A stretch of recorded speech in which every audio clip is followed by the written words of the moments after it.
Halo semua, salam sejahtera Malaysia. Tonton dan Bapak yang amat dihormati semua. Masih lagi bercakap tentang 4 MP bersatu, Perikatan Nasional yang menyokong, yang mengisytiharkan sokongan terhadap Datuk Seri Anwar Ibrahim, Kerajaan Perpaduan. Kita juga tahu bahwa mereka mengambil keputusan itu untuk menjaga ataupun untuk mendapatkan peruntukan bagi pengundi di kawasan masing-masing. Nah, saudara-saudara, apa kesan terhadap 4 MP bersatu ini? Apa kesan akta lompat parti ke atas 4 MP bersatu? Nah, saudara-saudara, tuan-tuan dan puan yang amat dihormati, baru-baru ini Menteri Dalam Negeri Saifuddin Nasution menegaskan bahwa semasa beliau dalam jawatan kuasa penggubalan, akta bersama Gobind Dio dan Hanifah Maidin mewakili Pakatan Harapan. Pakatan Harapan berpandangan bahwa ahli parlimen yang bertindak bertentangan dengan keputusan whip parti di dalam Dewan adalah dikira hilang kerusi dan pilihan raya kecil perlu diadakan. Itu semasa Saifuddin Nasution Ismail memegang jawatan semasa beliau di dalam jawatan kuasa penggubalan akta bersama Gobind Dio dan Hanifah Maidin yang mewakili PH. Nah, kalau undang-undang ini ataupun peraturan ini digunakan pakai hari ini, bukankah 4 ahli parlimen bersatu yang menyatakan sokongan terhadap Kerajaan Perpaduan perlu mengosongkan kerusi dan pilihan raya kecil akan diadakan? Kalau ini benar, sudah pasti 4 pilihan raya kecil akan diadakan. Di Jeli, di Labuan, di Kuala Kangsar, dan kalau saya tak silap di Gua Musang.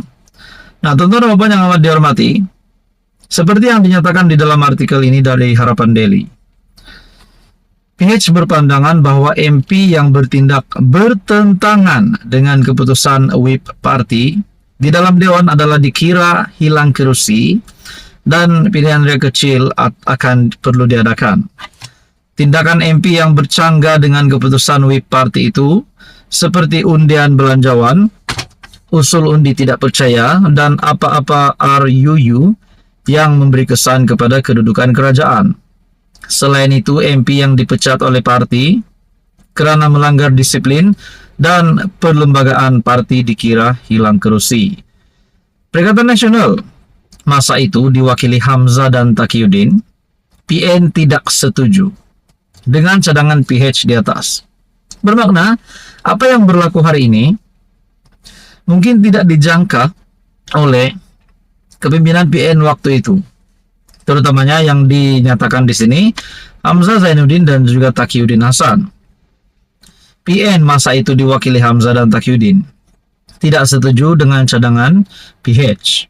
Akhirnya Wan Junaidi, Tunku Jafar sebagai pengerusi mengusulkan hanya cadangan yang mendapat konsensus semua parti akan dimasukkan. Isu ini sebenarnya telah ditimbulkan oleh Anthony Locke semasa dalam perbahasan pada 27 Julai 2022. Ini yang dibahaskan oleh Anthony Locke.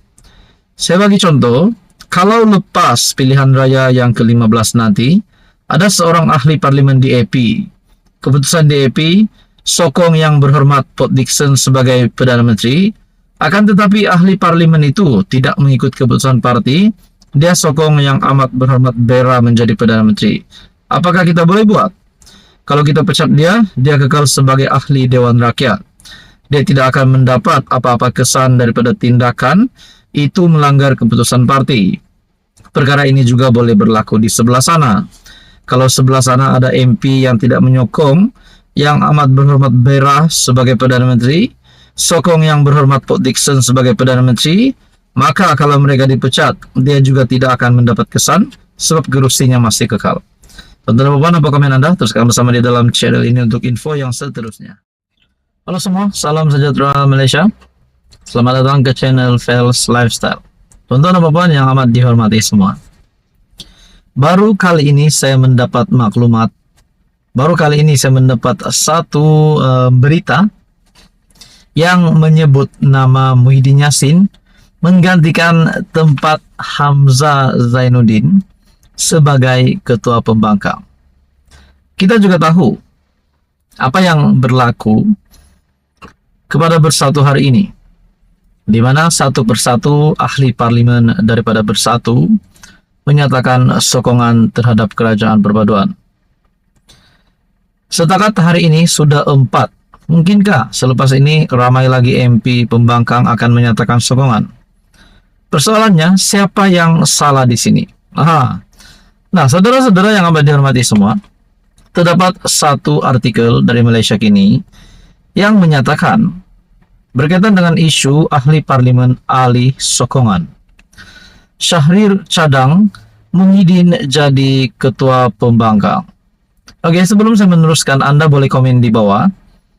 Adakah Anda setuju Muhyiddin menjadi ketua pembangkang menggantikan Hamzah Zainuddin? Adakah Bersatu Perikatan Nasional akan pecat Hamzah Zainuddin daripada memegang jawatan sebagai ketua pembangkang dan melantik Muhyiddin Yassin ataupun siapa saja yang layak?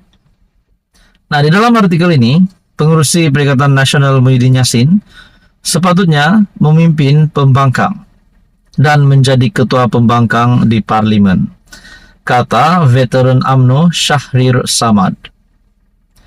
Dalam hantaran di Facebook, Syahrir berpendapat Muhyiddin akan benar-benar dapat memimpin ahli parlimen Perikatan Nasional sekiranya dia memegang jawatan itu, yang ketika ini dipegang Setiausaha Agung Bersatu Hamzah Zainuddin. Syahrir melontarkan cadangan itu selepas tindakan 4 ahli parlimen Bersatu mengisytiharkan sokongan terhadap pentadbiran Perdana Menteri Anwar Ibrahim.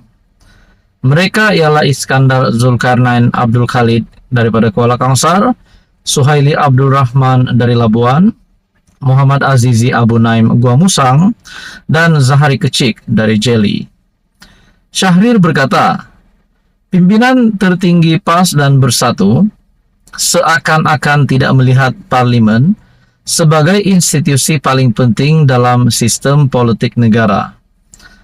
Bagi saya, inilah satu kelemahan Perikatan Nasional sehingga membuka ruang kepada ahli-ahli parlimen mereka beralih sokongan mereka.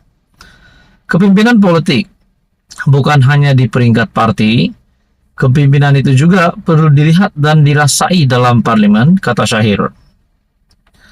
Syahrir berkata lagi, sistem parlimen di Malaysia mengiktiraf penyertaan pembangkang menerusi jawatan ketua pembangkang.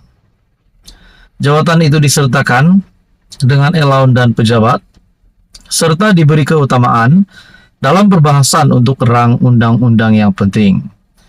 Oleh itu, bekas Ketua UMNO Johor Bahru itu berpendapat kehadiran Muhyiddin sebagai Ketua Perikatan Nasional di barisan hadapan perang politik di Dewan Rakyat akan meningkatkan motivasi ahli parlimen pembangkang. Saya pasti mereka, ahli parlimen pembangkang, tidak sempat rapat dan tidak berapa kenal sangat dengan Muhyiddin selaku pemimpin tertinggi parti mereka. Dengan menjadikan UMNO sebagai contoh, Syahrir berkata kecelaruan berlaku apabila Presiden UMNO Ahmad Zahid Hamidi menyerahkan jawatan itu kepada Ismail Sabri Yaakob sebelum ini. Kesudahannya Muhyiddin lantik Ismail ketika itu naib Presiden UMNO sebagai timbalan Perdana Menteri. Akhirnya jadi Perdana Menteri ke-9, katanya lagi. Nah, saudara-saudara, tuan-tuan dan puan, menurut Anda berkaitan dengan cadangan daripada Syahrir yang mencadang Muhyiddin menjadi ketua pembangkang untuk memberikan motivasi yang lebih kepada ahli-ahli parlimen pembangkang yang lain ataupun Perikatan Nasional. Adakah Anda setuju dengan cadangan itu? Anda boleh komen di bawah. Sekian saja untuk kali ini. Teruskan bersama di dalam channel ini untuk info yang seterusnya. Mohon tekan butang like, share, dan juga subscribe.